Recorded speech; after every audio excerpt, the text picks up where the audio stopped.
Welcome to the Revenue Marketing Report powered by Calibermind. Our goal on the RMR is to help marketers move from subject matter experts to strategic business partners. I'm your host, Camela Thompson, and today I'm thrilled to introduce Kevin Marcus Miller. Kevin, tell us a little bit about yourself. Hey, thanks so much, Cami. I appreciate you. My name is Kevin Marcus Miller, the Marketing Clarity Doc. I own a growth business agency called All Approach. We're located here in Seattle, Washington. Virtually, we have about 25 team members in 4 continents, and our mission is to help entrepreneurs, business owners grow that emotional and financial bank account. So Kevin and I met some years ago, and I'm so excited for the direction you've taken with your career and what your team's offering, because I feel like your team being both global and one of the biggest buying power generations out there really can add some perspective to entrepreneurs that's much needed. So I'm excited for you, and I'm excited for us to discuss today's topic, which is getting over the imposter syndrome hurdle. Ooh. I know, I'm excited. I've joked that if you have empathy, you have imposter syndrome. It's a good one. Or the opposite is I always get worried when people tell me that they've never thought about that or never struggled with it, because if you've got a lot of empathy, you're looking at who's around you. I think it's natural for a lot of people to say, I don't know if I have enough experience to really call myself an expert. We met when you were an independent contractor at a startup, and it was really clear to me that you had a lot of talent and had an aptitude for spotting problems and suggesting creative solutions. But the reason why I wanted to talk about imposter syndrome is, one, you made a really huge jump from contractor to independent entrepreneur. Mm-hmm. Also, when we were working on things together, there wasn't a lot of confidence there. And I wondered if imposter syndrome had something to do with that, just from a place of honesty for both of us, because I feel like a lot of times when we interacted, people who aren't comfortable in their position always tend to lead with what they don't know as opposed to... Correct. Yeah. So here's how I perceive the situation. Yeah. Let's go all the way back to college. I wanted to be in the marketing major in college. Yeah. I didn't get in. My GPA was too low. Oh, That's shocks where me. Imposter syndrome started. Oh, that shocks me. Really? Yeah. Oh, yeah. GPA was, all I was doing at the time in college was building my brand as a music producer. That's all I cared about. Okay. Yeah. Then your focus wasn't there, because your work quality is just amazing. Like anything you put your mind to, you've got it. Thank you. So yeah, my priorities was not in my education. And funny enough, that was actually the side door needed for me to get the job at Camela. So here's what happened. Didn't get into the marketing major, got into communications, got better at communicating. And so tried to get in the front door by working in marketing and major and all, but didn't get in. Took a side door to go to communications. Mm-hmm. Then after I graduated, was a security guard. Mm-hmm. After trying to knock on the front door for industries and jobs to be a marketer, got denied. Self-esteem's going down every time. Yeah. Right. Yeah. So then working as a security guard, the number one thing, people don't respect your authority. You're a joke. And I also didn't match how I felt about myself inside. Yeah. I didn't see myself as a security guard, right? I never thought I would be one. So that side door, while I was in the loading dock, I applied to the job at Camela and got it while I was working. Mm-hmm. So then, got a little bit of boost of self-esteem, but no, I'm still the security guard in a Camela building. And that's exactly who you met and knew at the time was a security guard. So of course, absolutely, there was zero confidence there. And you saying that I felt like an intern actually confirms the growth. Mm-hmm. It's a pride thing for me. It makes me actually feel proud. Mm-hmm. Because it reminds me of where I started in terms of self-esteem and my skill set and where I'm at now. It's like night and day. Yeah. That's heavy. Very heavy. Yeah. Yeah. So let's talk about a little bit what the transformation. So I did sense being uncomfortable and not confident Yes. Which was actually in contrast with how those of us directly working with you felt about you, because we felt like we could trust anything we gave to you. We knew was going to be done well. And we knew that if you got stuck, you're going to tell us right away and you're going to work through it. Like, we had confidence in you. Absolutely. But I know that's not the catalyst for how quickly you were able to change your mindset, because I know you. And if you're willing to share your process for just doing a complete 180. Right. So the catalyst, so after my time at Camela, right, contract ran up. After my time there, I got a job at Microsoft. And so I was working there, did pretty good. And then that contract ran up. And so at that time in my life, it was about August of 2019. So I was in between jobs, actually. So I was unemployed technically.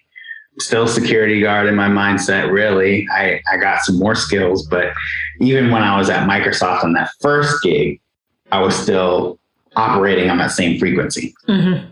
So August 1st, 2019, decided to go play some basketball that day because I wanted to change my frequency and my trajectory slowly in my life. Mm-hmm. This was a time of deep reflection for me. Mm-hmm. And I thought getting outside of my comfort zone and being around, some basketball players, because I hadn't exercised in a long time, really played basketball. I thought it would help. And funny enough, it did, but not in that way. So I'm coming up the court. It's August 1st, 2019, about 3 minutes in the game right here in Seattle, across from where the Mariners play. And something happened about 3 minutes in the game. My heart actually completely stopped when I was on the basketball court. Mm. So I was about 25 at the time, and I was unconscious for about 3 days. They basically cooled my body and then warmed it back up. Yeah. And the very first thought I had when I woke up was I had been living a life of what other people saw as my potential, not what I actually saw and felt deep inside that I wasn't willing to share with others. Mm-hmm. So deep down inside, I really do think that I am great at like a very high level. Like, mm-hmm. If you think of like celebrities or people you think are like way unattainable, that's how I really feel about myself deep down. Mm-hmm. I just was never willing to say it out loud. Yeah. Yeah. So on Camela, right, or at Microsoft, I was never living that out. I was living out the shallow version of, I'm here by chance and this is what it is. And so that light bulb moment when I woke up was what was enough for me to say, okay, I'm going to go ahead, and the worst thing that could happen here is that I make zero money and I go back to a corporate job, and that's already my existing life right now. Mm-hmm. That's the worst thing that could happen. So I decided to go after the greatness. So I left. I just walked away I went back to Microsoft a couple months for another gig, was already working on my exit plan, and walked away January 2020. And what made you gravitate towards really growth marketing and business coaching? Because that's what I was doing with my internal self this whole time. You had practice.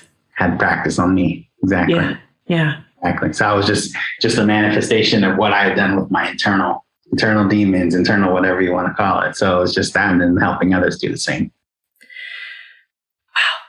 Wow.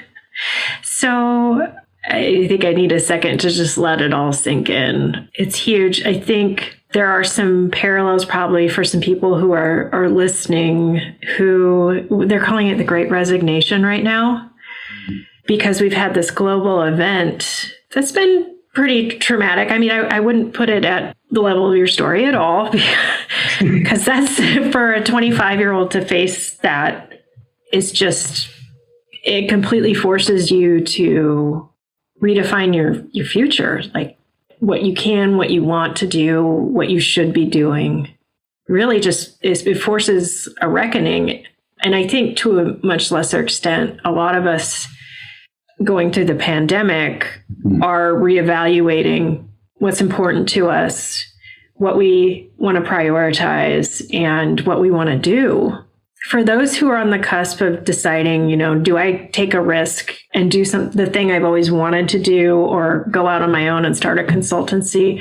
Mm-hmm. Do you have any like general high level advice for like weighing out that decision in your mind?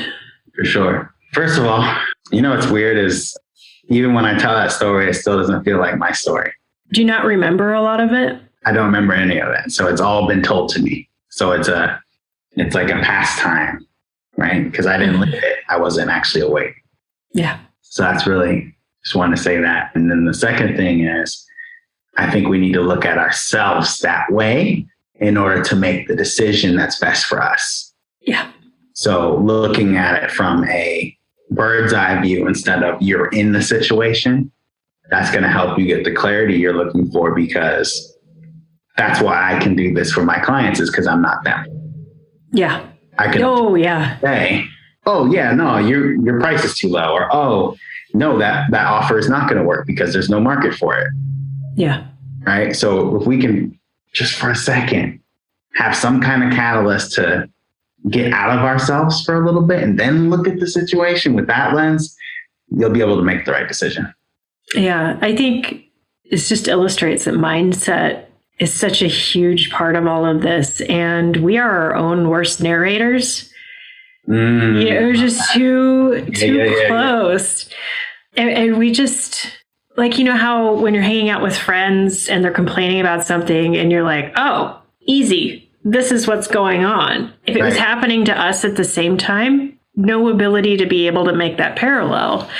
So I think mental health is so important, and being able to find a mentor, a coach, a therapist, whatever you need to be able to tap into even what you're feeling right now. Right. Like I go to therapy like every month. I don't think the way I look at therapy is it's more important than the gym. It's exercising your mind. Yes. It's getting a less biased opinion. It's being able to get out of yourself and look at your situation without, it's kind of outsourcing that, right? No, I agree. Yeah, I love therapy. I think it's good for everybody. It goes to show, though, that mindset plays such a huge role in our own happiness. Mm-hmm. And that's not saying it's somebody's fault if they're unhappy in their position or something, but it is saying we have more control than we think we do. Mm. So I think about my own big career change and thinking that I didn't have any options but what I'd been doing for like 15 years. And it's just not true. It's not true at all. And that's not true for so many people out there. They have other things they're passionate about, they're good at, all of these things. So when you're coaching entrepreneurs, how does this mindset shift typically play out? I imagine it doesn't take place all at once. They've had something really jarring. It's always a self-esteem awareness thing every time. And it usually comes from someone else they care about. So one of my recent clients, it came from her kid. Her kid said something that I repeated and said to her, and then the kid said it in a certain way. Yeah. They heard it and it clicked. Have you been burned by attribution? Are you tired of fighting with salespeople over target accounts and lead scores? We've all been there, and that's because traditional marketing analytics tools bolt onto your CRM and calculate attribution and engagement scores on the data as it is. And let's face it, most of the time, your CRM data is far from perfect. Calibermind is unique because it pulls data from all your sources, not just your CRM, into a data platform. Calibermind unifies your information, which means you can attribute dollars to website activity, standard Salesforce campaign activity, and more, without wasting time in spreadsheets. Ditch the spreadsheets and check out a new way to analyze revenue data with Calibermind at calibermind.com. Right? It has to come from not just someone you're paying usually, but it comes from a validation from the person who was saying it to you, right? The coach or whatever. Like real world implement it. Yeah. That's usually what happens with my clients is somebody validates it, or an experience that they have validates what I've been telling them. And it's funny because I don't know if our shared client would be happy with me sharing this, but it's funny because she'll be like, Kevin is amazing. He had all of these ideas. I know you told me this in the past, but now I'm ready to hear it. And I'm like, that's okay. That's okay. I think people need to hear things like 7 times before it really hits home. Right. It's beautiful. It is. And that, I mean, I needed to hear that I was an elite problem solver and marketer for years, not even just 7 times. I needed to see it manifested in the world before I really stepped into it and marketed myself as that way. Yeah. Yeah. And your portfolio definitely speaks for itself there. Yeah. I'd love to talk a little bit about the freedom that comes with shifting the mindset and being an independent entrepreneur. Yeah. What are your thoughts there? So I think the biggest thing is you have a freedom to fail, and there's no more performance expectation from anyone else except you. That's the number one thing. Yeah. Yeah, like corporate job, right? There is a performance expectation. Sure. It's my company. I can decide like, oh, well, this thing's not working right now. We're going to do this now. Mm-hmm. Or we didn't hit our goal. That's fine. Yeah. I get to drive that and dictate that. And the team gets to be the co-captains. Yeah. More fun that way.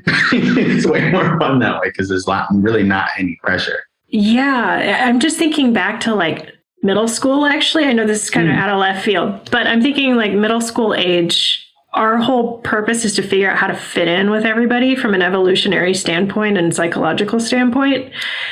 And that's when the external input really starts coming in about what other people think about what I'm doing. Am I meeting people's expectations? Am I going to fit in and meet the norm? And really becoming independent puts a lot of trust in yourself and your own inner monologue. That inner voice needs to really change in order to make it work.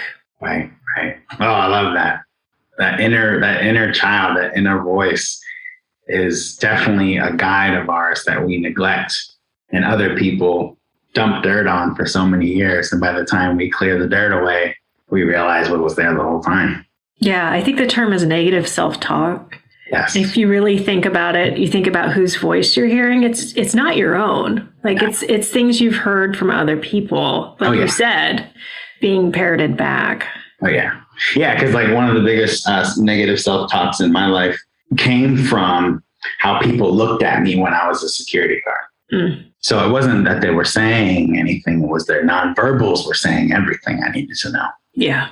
Right. So that I internalized that. And that's who I existed as for years. What I'm really wondering, like in my heart right now, is how those of us established in the workplace with a network can be more welcoming and make sure that people see what we see. Because what I saw was somebody with talent and vision and the ability to think both strategically and tactically.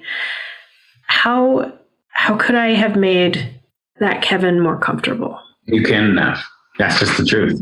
And the reason I say that is because at the time I was a 23-year-old Black man at a startup, and I didn't even know what the word startup meant when I started there.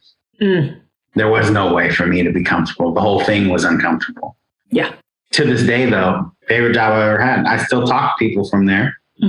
And my experience, I wouldn't take anything back because it was the best work experience I've had, even over some of my day-to-day interactions as an entrepreneur with clients. It's still, to this day, it's still, if I would have gone that trajectory in corporate world at Cumulo, I might have still been there. Yeah. Yeah, no, I can see that. We definitely wanted to get you back in, and I was so mad when the budget dropped. That's a different. Yes, that was a fun day, but honestly, I was fine. Like everyone was more worried about me, but I was okay. Because I still hung out with you guys. Like I still came to kick it and everything, so I didn't feel any kind of way about it. Yeah. Back to people thinking about starting their own business. Yes.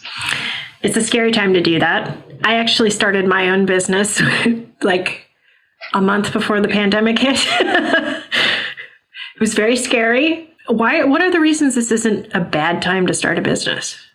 Yeah, so it's a bad time if you decide to only be a solopreneur. That's the distinction. Because the money measures energy. So if you're only thinking about the energy required from you to start the business and make it flourish, then it seems a lot more daunting than it would be if the energy was a team thing. Oh, yeah. Oh, right? I think that's Imagine starting Cumulo by yourself. That could never happen. No. Like I'm thinking about, like, one of the things that stalled me was, but I don't know how to do X, Y, and Z. I don't think a lot of people get that you don't have to do those things. Like, you can actually outsource. You're not supposed to do those things. That's an even easier way to look at it. You're absolutely right. Yeah. Like, if you're not a marketing expert, which a lot of people listening to this are, you'd outsource. Social media would be one of the first things you outsource, and building a website and all of those sorts of things. Like, you wouldn't try to muddle through it, or you shouldn't, because the website's not going to look great.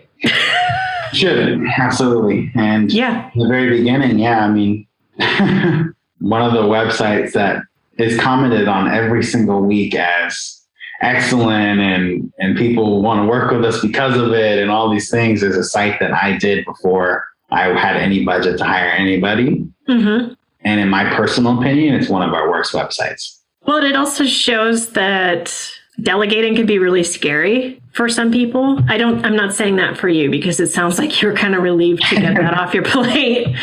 Might be misreading that, but I don't think so. I'm misreading it all. Mm-hmm. Yeah. But I think some of the easier things to handle over is like establishing licensing, the process, like if you're doing an LLC, getting all that baseline paperwork, because there's a lot of it. And then, accounting.